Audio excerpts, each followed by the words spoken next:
Անվարչապետ այս տարի մեր երկիրը հյուրընկալելու է կենսաբազմազանության կողմերի համաժողովը COP17, ինչը ենթադրում է, որ բնապահպանական նոր ծրագրեր կիրականացվեն։ Նոր ծրագրով նախորդ տարվանից Գեղարքունիքի մարզի կենցաղային աղբը տեղափոխվում է Կոտայք Հրազդանի սանիտարական աղբավայր, սակայն դա ամբողջությամբ չի ապահովում Սևանա լճի էկոհամակարգի լիարժեք պահպանումը։ Մինչ օրս լիճ են թափվում կոյուղաջրեր, կեղտաջրեր,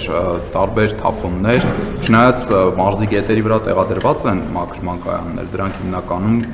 տեխնիկական մաքրում են իրականացնում, այլ ոչ կենսաբանական, եւ Խորհրդային Միության տարիներից հարցը ուշադրության կենտրոնում է, այն ժամանակ նախատեսել են կոլեկտորային շրջանաձև համակարգի միջոցով հարցը լուծել, սակայն ծրագիրը կիսատ է մնացել։ Ինչ նոր ծրագիր կա այս ուղղությամբ, որպեսզի այդ կեղտաջրերի հարցը լուծվի, լուծում ստանա։ Գիտեք, շատ ցավոտ հարց եք բարձրացնում եւ գործնականում, եթե չսխալվեմ, մի քանի օր առաջ ես այդ թեմայով փոխվարչապետ Խաչատրյանին եւ շրջակա միջավայրի նախարարին կոնկրետ հանձնարարական եմ տվել, որ կան հիմա լավ լուրն այն է, որ աշխարհում կան տեխնոլոգիաներ, արդեն այդ տեխնոլոգիաներն է զարգանում են, որոնք կարող են ավելի արդյունավետ եւ ավելի մատչելի լինել, եւ ես խնդիր եմ դրել, որ մենք պետք է շատ կոնկրետ եւ լուրջ զբաղվենք այդ հարցով, որովհետեւ մենք չենք կարող այլևս այդ հարցը շրջանցել եւ կարծում եմ, որ առաջիկա տարիներին մենք կոնկրետ զարգացումներ կունենանք։ Ես չթաքցնեմ ուղիղ ասեմ, մենք նաև որոշակի հետաքրքիր առաջարկներ ենք ստացել եւ հանձնարարության էությունը այն էր, որ այդ առաջարկների նախնական դիտարկումը ցույց տվեց, որ դրանք ունեն հիմք, որոշակի հիմնավորվածություններ ունեն, այստեղ ուղղակի տեխնիկատնտեսական եւ իրագործելիության հաշվարկներ պիտի անեն, եւ ես կարծում եմ առաջիկա ամիսներին մենք կգանք կոնկրետ եզրակացության եւ առաջիկա տարիներին կիրականացնենք այդ ծրագիրը։ Շատ մեր ռազմավարական հարցերից մեկն է, որտեղ այո մենք ունենք խնդիրներ, սահմանափակումներ, լուծումները ուշանում են եւ մենք պետք է ընդհուպ արդեն ձեռնմուխ լինենք կոնկրետ գործողությունների իրականացման։ Հաջորդ հարցը Անի Գևորգյան։ Պարոն Փաշինյան, դուք նախորդ մեր հարց ու պատասխանի ժամանակ ասացիք, որ վեհապարը անվտանգության սպառնալիք է, ձեր թիմակիցներն էլ ասում են մայրաթոռն են ազատագրելու, հարցս հետևյալն է, երբ եք պատրաստվում պայքարել իրական սպառնալիքների դեմ, երբ կազատագրեք Սև լիճը, Իշխանասարը, Ներքին հանդում եւ Վարդենիսում հակառակորդի վերահսկողության տակ գտնվող տարածքները,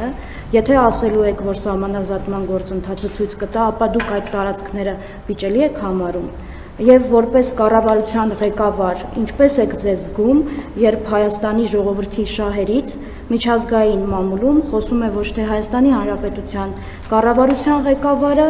այլ ընդդիմադիր գործիչը, Վերջերս Արման Թաթոյանը Washington Times պարբերականում ծավալուն անդրադարձեր կատարել օկուպացված տարածքների մոռացության հարցի վերաբերյալ, նախ խնդրում եմ այս հարցերին պատասխանեք եւ երեք եռաբլուրում զոհված զինծառայողների ծնողները, քանիսը հետ որ ես հարցազրույց էի անում, ինձ խնդրում էին ցանկացած պաշտոնյայի, այդ թվում ձեզ տեսնելիս հարցնել, ինչու էր Ալիևից շնորհակալ Վահագն Խաչատուրյանը եւ արդյոք այդ պաշտոնյաները ում հարցը կուղեմ, հետեւաբար հիմա ձեզ եմ ուղղում, դուք եք շնորհակալ երախտապարտ Ալիևին, այսքանը։ Նախ ինչ վերաբերում է Ադրբեջանի նախագահին, ես կայացրած մի շարք որոշումների վերաբերյալ իմ հրապարակային գոհունակությունը արտահայտել եմ եւ մասնավորապես եթե Ադրբեջանի տարածքով Հայաստան գալիս է հացահատիկ, դիզվառելիք, ճանապարհների ապաշրջափակում է տեղի ունենում, ես չեմ կարծում, որ մենք պետք է դրա համար Ադրբեջանին կամ քննադատենք, ել չեմ ասում, որ դատապետենք։ Երկրորդը, եթե որոշում է կայացվել, դուք հիշում եք, տարիներ չէ, բայց ամիսներ Հայաստանի մամուլը եւ հանրությունը եւ քաղաքացիական հասարակությունը բարձրաձայնում էր Վագիվ Խաչատրյանի կյանքը սպառնալիքի տակ լինելու մասին։ Վիգեն Էուլակչյանի կյանքը սպառնալիքի տակ լինելու մասին, երբեմն խոսքեր գնում նաև մեր մյուս վերադարձած եղբայրների առողջական վիճակի ծանր լինելու մասին, բայց նախ Վագիվ Խաչատրյանի դեպքում հիմա վերադարձել է ծանր վիրահատության է ենթարկվել եւ Հայաստանի Հանրությունը ամիսներով մտահոգություն էր արտահայտում, խնդիր էր առաջադրում, հիմա եթե այդ խնդիրը լուծվել է, այսինքն առնվազն պարզ չի, կա դժգոհություն, ես այդ եմ ուզում հասկանամ, որ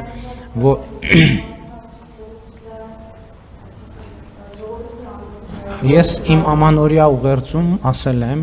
որ այն խոսույթը, որ Ղարաբաղը մերն էր, այլևս մերը չի, այդ խոսույթը, որը ես էլ եմ ունեցել այդ խոսույթը, այդ աշխարհաքաղաքական թակարդում գտնվող խոսույթ է, ճշմարտությունը այն է, որ Հայաստանի Հանրապետությունը մերը չէր եւ այլևս մերն է։ Եվ այդ թեման ես կարծում եմ մենք մեկ ընդմիշտ պետքա փակենք, որովհետեւ մենք Հայաստանը եւ Ադրբեջանը պայմանավորվել են Ալմատայի հռչակագրի հիման վրա ճանաչել միմյանց տարածքային ամբողջականությունը եւ ինքնիշխանությունը, քաղաքական անկախությունը եւ այդ թեման ինձ համար փակված է եւ ես էլ Հայաստանի ժողովրդին շատ ուղիղ հրապարակային ասել եմ, որ կարծում եմ Ղարաբաղի շարժումը պետքա չշարունակվի եւ ես որպես վարչապետ Հայաստանի Հանրապետության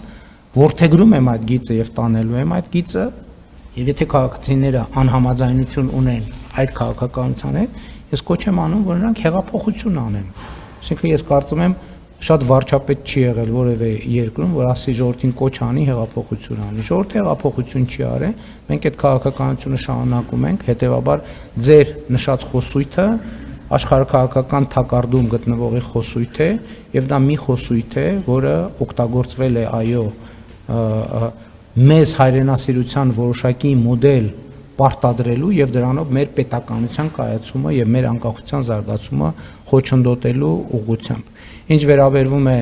ձեր նշած տարածքներին, ես իմ ուղերձներում էլ դրա մասին հստակ դիրքորոշում արտահայտել եմ, ասելով, որ Հայաստանի օկուպացված տարածքների հարցը կլուծվի